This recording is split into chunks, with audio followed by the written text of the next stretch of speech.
Trance prženo, njegovo familijo.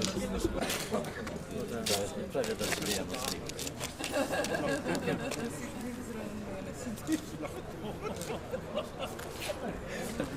Eno, teh bomo sledili zraven, da slikamo, da ne bomo izgledali kakšni čudni.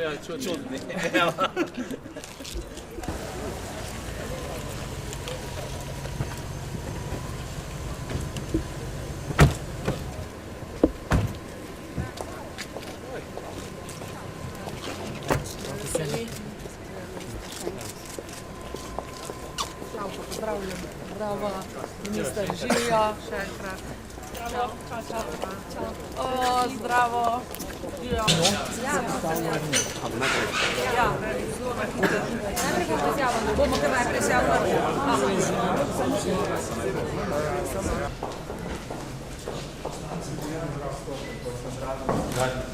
Dan. Poslanci. Lepo koliso so nadeli, ja? Smo. To je najstarejši.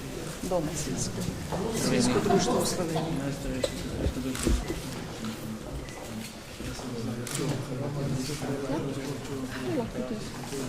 Lahko začnemo, ste pripravljeni, predsednica Slovenka Bratušek in za njo predsednica našega pokrajinskega odbora, predsednica državnega zbora, Renata Brus-Kole. Na to bo beseda vaša, s tem, da... Zdrav. Naj na začetku takoj povem, da se kljub nekoliko slabšemu vremenu danes celo popoldne odlično počutim v teh krajih. Zaradi malo zamude še nisem uspela narediti pogovora z gasilci, ki, bom rekla, se kar malo čutim v njihovi koži, ker so mene in mojo ekipo velikokrat primerjali v zadnjih 8 mesecih z njimi. Skratka, da smo svoje delo morali upravljati ali pa smo imeli kar nekaj gasilskih akcij v teh zadnjih 10 mesecih. Bom rekla to malo za hec, seveda zelo cenim njihovo delo in danes, ko sem se peljala sem lahko videla, da na srečo voda v teh dneh ali pa včeraj in danes v teh krajih ni naredila velike škode, seveda pa zahvala gasilcem za vse dobre stvari, ki jih opravljajo. Do zdaj sem si uspela ogledati podjetje Iskro, ravnokar sem se pripeljala iz kulturnega doma in zdaj nadaljujemo v gasilskem domu, najstarejšem gasilskem domu v Sloveniji. Slišala sem kar nekaj problemov, mislim, da največji še vedno povezan z cestno povezavo. Jaz lahko obljubim, da bomo še naprej aktivno delali na 3. razvojni osi in naš cilj je pridobiti vsaj za kakšen odsek te ceste tudi že določene dokumente. V podjetju Iskra, kjer sem bila najprej, sem na koncu povedala, da upam, da bodo za to podjetje še naprej, govorim lastniki, skrbeli tako, kot je treba, ker je za to območje neskončno pomembno. Mislim, da sem si prav zapomnila 532 delovnih mest je tam, tako da to je res, bom rekla, neskončno pomembno podjetje za to območje. Renata, izvoli. Hvala lepeni. Jaz se najlepše zahvaljujem predsedujoči Pozitivne Slovenije, magistrici Alenki Bratušek, kolegicam in kolegom, poslankam in poslancem, obema tukaj prisotnima ministroma, tako gospodu Romanu Jakiču, ministru za obrambo, kot ministrici gospe Tini Komel za prihod tukaj v Metliko, ravno tako tudi ministru za kulturo, ki je nadaljeval pot do Župančičeve hiše na Vinici. Pomen obiska Pozitivne Slovenije je želja in volja Pozitivne Slovenije pomagati Beli krajini.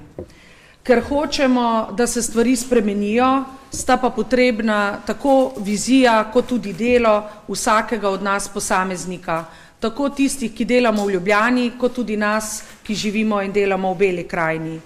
Tretja razvojna os, gospodarska rast, delovna mesta, skrb za mlade, tudi za razvoj podeželja in panog kmetijstva so tiste prioritete Bele krajine, katere pričakujemo, da jih bomo skupaj podpirali in tudi strani vlade uspeli realizirati.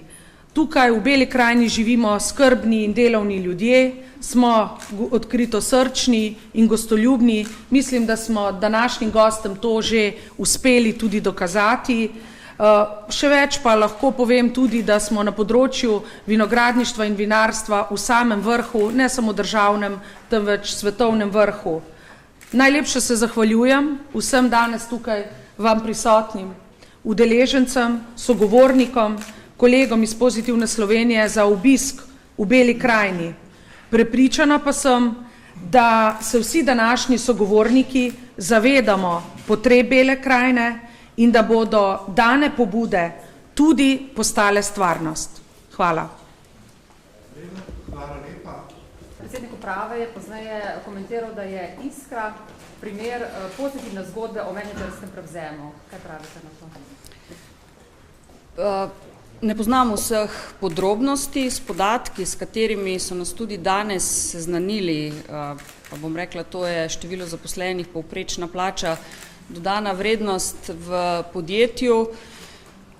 Bom rekla, da kaže to, kar sem prej povedala, tudi za ta del, ker od 1300, približno 1286, jih je 532 zaposlenih prav v Semiču, kaže, da podjetje dela dobro. Mislim, da je v lanskem letu 3,5 milijona bilo dobička. Vseh podrobnosti, da bi pa lahko ocenila to kot, bom rekla, dobro prakso, pa ne poznam.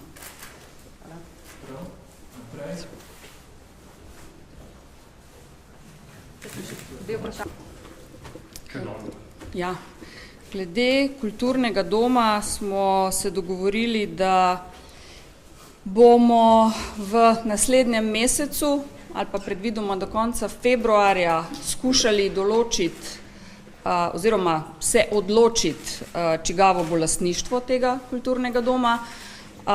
Jaz verjamem, da bosta tako država kot občina dali na mizo prednosti in slabosti, kaj je, če kulturni dom gre v last občine, kaj je, če ostane v državni lasti, in na podlagi tega seveda poiskali tudi rešitve. Minister pa je tudi danes obljubil, da tisti del problemov, ki se nanaša na vodo in zatekanje vode v dom, bo rešen pa v naslednjih mesecih. Jaz bi vas prosil za enostavno izjavo, če lahko poveste, kaj ste danes zaznali v Beli krajini in kje so rešitve za Bele krajine, kaj lahko vlada naredi in kaj bo naredila, da v Beli krajini, da bo čim prej dobila tretjo razvojno os, da bo čim več delovnih mest in da bodo mladi ostali tukaj. Kar se tiče tretje razvojne osi, sem povedala, da je naše zagotovilo in naša zaveza bo ostala tudi naprej, da bomo vsaj en delček, ne celote, za to tretjo os zagotovili tudi že, bom rekla, papirne podlage, če tako hočete. Jaz ne morem zagotoviti, da bo v naslednjih 2 letih ta tretja razvojna os zgrajena. Lahko pa zagotovim to, kar sem rekla. Kar se tiče delovnih mest, tako kot za celotno ostalo državo, lahko država ustvarja pogoje za nova delovna mesta, jih ne more ustvarjati. In mi se ne samo za to območje, ampak za celotno Slovenijo trudimo ustvarjati boljše pogoje za nova delovna mesta. Tudi prej v svoji izjavi ali pa v tem, kar sem že povedala, Iskra, mislim, da je ekstremno pomembna z številom delovnih mest za to območje. In s temi besedami sem, bom rekla, nagovorila ali pa se obrnila tudi na gospoda Šešoka, in jaz verjamem, da se tako on kot tudi vodstveni delavci Iskre zavedajo tega, da Semič in to območje Iskro zelo, zelo potrebuje.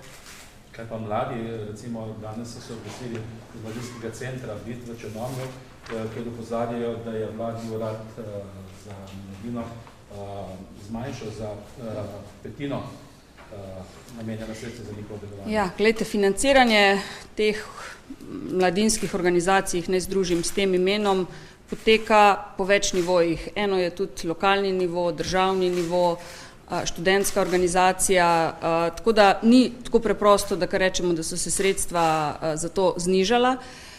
Verjetno ste zasledili naša prizadevanja, da Urad za mladino, to še ni koalicijsko usklajeno, ampak jaz sem predlagala, oziroma naša stranka je predlagala in jaz bom za tem trdno stala, prenesemo pod kabinet predsednice vlade in jaz verjamem, da bo znotraj tega imel bistveno bolj horizontalno in povezovalno vlogo vseh ministrstev. Kar se pa konkretnih ukrepov za mlade tiče, pa od 1. novembra v veljavi zakon, ki je delodajalce oprostil oziroma jim zmanjšal stroške za 16%, ker jim ni treba plačati prispevkov za pokojninsko, invalidsko in zdravstveno zavarovanje. 16%, to je konkreten ukrep in ni malo. Še zadnje vprašanje. Dve vprašanji. Ne. Če lahko komentirate samo odstop gospoda Gregorja Ficka. Hvala lepa. Ne, lahko. Glejte, vsak se odloča sam. Gospod Gregor Ficko je direktor direktorata, zadolžen za cestno infrastrukturo. Očitno na tem delovnem mestu ne vidi več izzivov. Mislim, da se mu je minister že zahvalil za delo, ki ga je do zdaj opravil, tudi jaz se mu zahvaljujem, sem pa prepričana, da bo minister našel ustreznega kandidata za vodenje tega direktorata. Hvala.